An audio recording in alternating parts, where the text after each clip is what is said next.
안녕하세요. 네, 채무정결자 정경현 변호사입니다. 오늘 키워드는 기업 자금입니다. 이 기사 내용이 인가를 받았는데 결국 운전 자금이 없어서 회사가 결국 파산에 이르렀다. 약간 이런 내용입니다. 인상 깊게 봤던 게 여기 보시면은 김 씨는 이렇게 나오거든요. 대기업 하청업체로서 매출 채권의 회수일보다 외상 매입금 등의 지급기일이 더 빠르기 때문에 여유 운전 자금 확보 없이는 매출 성장은 고사하고 기존 매출을 유지하기도 빠듯한 실정이다. 뭐 이런 기사가 좀 있어요. 사실 이건 좀 맞는 말 같아요. 제가 봐도. 자금 못 구해서 파산한다는 내용에 미국, 일본 등 DIP 파이낸싱이 활발하지만 국내선 제대로 정착하지 못한다는 내용도 담겨 있어요. 회생을 시작하면 가장 막막한 부분이 자금이라고 하던데 왜 그런가요? 기업이 돌아가는 구조를 좀 이제 아셔야 되는데, 내가 가진 돈으로 물건을 사서 파는 그런 구조는 사실 많지 않아요. 그건 되게 영세한 작은 기업의 하나는 거고, 중소기업, 좀 규모가 조금 있는 중소기업 이런 것들은 먼저 대출을 받습니다. 대출을 받던지 외상으로 매입을 해가지고 이걸 가공해가지고 매각을 하든지 아니면 유통해가지고 매각을 하는 방식으로 가요. 결국에는 내가 레버리지를 일으켜가지고 물건을 사오는 그런 과정이 있어야 되잖아요. 이 회생기업들은 대부분 그게 어렵습니다. 레버리지를 일으켜가지고 무언가를 할 수 있는 가능성이 거의 없어요. 그러다 보니까 회생하는 기업들은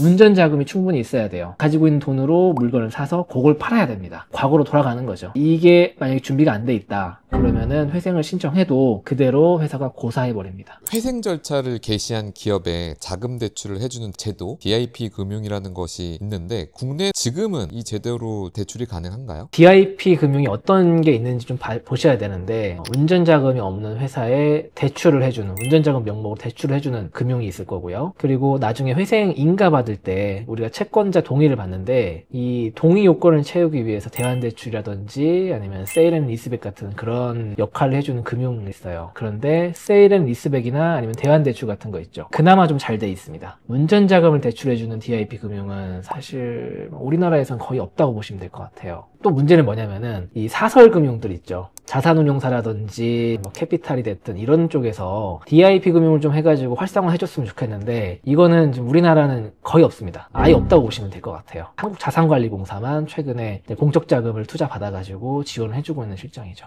해외에서는 그런 DIP 파이낸싱 좀 활발한가요? 미국 같은 경우는 꽤 활발해요. 일반 금융의 한 30% 정도가 DIP 금융으로 구성되어 있습니다. 쉽게 말하면 어떤 제도인지 또 누가 이용하는지. 한마디로 회생 기업에 대출을 해주는 금융이에요. 대출을 못 갚아가지고 부실기업이 된 기업이 회생 절차에 들어가서 또 대출을 해달라고 하는 거니까 정상적인 법감정, 정의 뭐 이런 거에 어울리지 않죠. 그리고 너무 리스크가 높은 거 아니냐 막 이런 얘기도 나오고요. 캠코나 중진공도 있다고 들었는데 어떤 선택 기준을 두고 선택을 하고 있는지. 중진공은 회생 절차에 대한 지원이 꽤 많아요. 회생을 신청할 때 뭐 중진공 회생 컨설턴트를 붙여준다거나 회생 절차에 들어간 비용을 지원해준다거나 이런 게 많고, 캠코 한국자산관리공사 같은 경우는 순수하게 DIP의 의미가 크다고 보시면 돼요. 운전자금 대출해주고, 그리고 대환대출이라든지 세일 앤 리스를 통해가지고 회사의 유동성을 확보해주는 방식으로 갑니다. 미국 같은 경우는 이런 DIP 금융 제도가 활발하다고 하셨는데 우리나라는 왜 더딘 걸까요? 말씀드린 것처럼 리스크가 있기 때문에 일시적으로 회생 절차에 들어간 기업은 회생 전보다 회사의 재무 구조가 좋아집니다. 일단은 이 회사는 기존의 채무는 안 갚아도 돼요. 앞으로 내가 일해서 번 돈을 회사에 다 가져오는 거예요. 이런 회사에다가 돈을 빌려주는 금융기관은 회생담보권보다도 우선적인 권리를 줘요. 그걸 공익채권이라고 하는데, 기존의 담보권보다 더 우선되는 권리를 줘서 언제든지 수시로 변제받을 수 있도록 해줘요. 그러면 이거 사실 괜찮거든요. 리스크가 많이 줄어드는 거거든요. 근데 아직은 거기까지 인식이 좋아지진 않은 것 같아요. 보통 저희가 이제 개시결정 받으면은 바로 지원 절차에 들어가라고 말씀을 드리거든요. 빨리 해야 돼요. 채권이, 담보권이 유동화에 넘어가고 나서 지원을 받으면은 좀 늦을 수도 있습니다. 그래서 유동화에 넘어가기 전에 그때 한국자산관리공사가 살 수 있도록 절차 지원을 신청을 해야 되는데, 서류들이 몇 개 있어요. 뭐 회생 신청서가 있을 수 있고요. 개시결정문, 회생 계획안이라든지 채권자 목록, 저희가 이제 법원에 제출했던 허가서 같은 것들, 이런 것들을 기관에 제출해 주시면 됩니다. 기업의 재무자료 같은 것도 있을 거고요. 기업의 사업계획 같은 거, 이런 것들 준비해 주셔야 되는데 잘 준비해야 돼요. 이것도 왜냐면은 회생하는 기업들의 재무제표, 재무자료는 안 좋습니다. 이 안 좋은 걸 가지고 우리가 회생을 신청할 때 어떤 계획에 의해서 정상화 시켜보겠다 라는 계획표를 가지고 들어가거든요. 지금 우리가 알 수 있는 건 이 계획표밖에 없어요. 그래서 그 계획표를 가지고 들어갈 수밖에 없어요. 제가 항상 말씀드리는데 회생 신청서만 넣어놓고 조사위원이 조사보고서 작성해주고 할 때까지 기다리고 그러면 늦습니다. 회생 신청서를 접수하는 그 단계부터 우리가 굉장히 현실적이고 건설적인 사업 계획을 짜서 들어가야 돼요. 그럼 DIP 말고 회생기업이 쓸 수 있는 자금 지원 제도 같은 게 또 있을까요? 인가전 M&A 또는 인가 후 M&A 방식으로 하는 거죠. 대표이사가 경영권을 포기한다라는 개념보다는요, 대표이사의 경영권을 유지하면서 그대로 회사 지분을 매각하는 방법도 있습니다. 일단은 DIP 중에서 아까 말씀드린 대환대출 같은 방식이 있죠. 이건 꽤 많아요. 저희가 실제로 많이 하고 있습니다. 그래서 저희가 이 정도 회사의 자산 가치면은 된다, 안 된다 그런 기준이 있어요. 그거는 많이 사용하고 있고 많이 성공을 했습니다. 어려운 거는 운전자금 대출이에요. 운전자금이란 거는 언제 들어가야 되냐면은 회생 절차가 시작할 때 신청하자마자 들어가야 돼요. 왜냐면 회생 절차 신청을 하면은 그때 바로 대출이 막히거든요. 대출이 막히고 외상 매입이 막혀버려요. 그때 돈이 들어가 줘야 돼요. 근데 이거는 사실 되게 어렵습니다. 이 기업이 성공할지 안 할지도 알 수도 없고 완전 극초반이기 때문에. 근데 만약에 저희가 정말 확신이 드는 회사가 있다 그러면은 인가전 M&A 같은 절차를 거치면서 투자하는 그 회사에서 금융기관에서 운전자금까지 대출해주고 있습니다. 없진 않아요. 있습니다. 근데 상대적으로 많이 어렵다라는 것 뿐이죠. 그래서 제가 항상 말씀드리잖아요.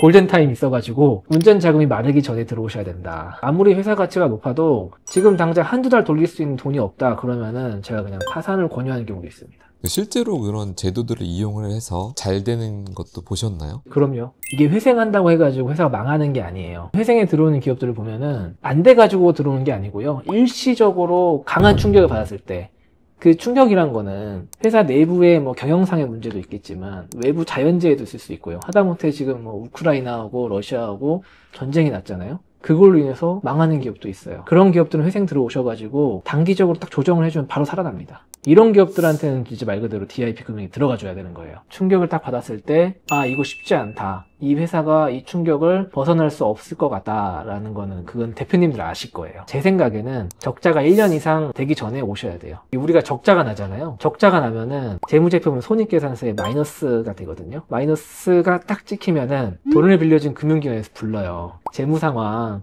개선해라. 안 하면 우리 바로 대출금 회수해 가겠다. 이렇게 얘기가 나와요. 그러면은 재무상황 어떻게 개선해요? 그 상황에서. 그럼 그때 어쩔 수 없이 분식하는 거예요. 재고자산만 올려가지고 손익계산서 마이너스 플러스로 바꿔주는 거예요. 세무기장하는 그 사무실하고 얘기해가지고.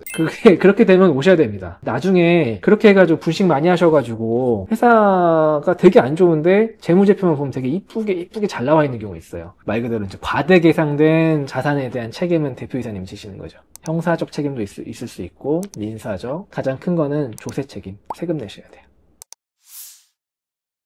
회생을 할까 말까 기업이 안 좋아진다라고 느끼시는 분들은 되게 외롭거든요. 나만 이렇게 힘든 것 같고 다른 사람들은 잘 되고 있고 웃고 다니는데 나만 힘들고 나만 괴롭고 외롭고 그러거든요. 한 가지 말씀드릴 수 있는 건 내가 힘들면은 다른 사람도 힘듭니다. 혼자가 아니다 라고 생각을 하시고요.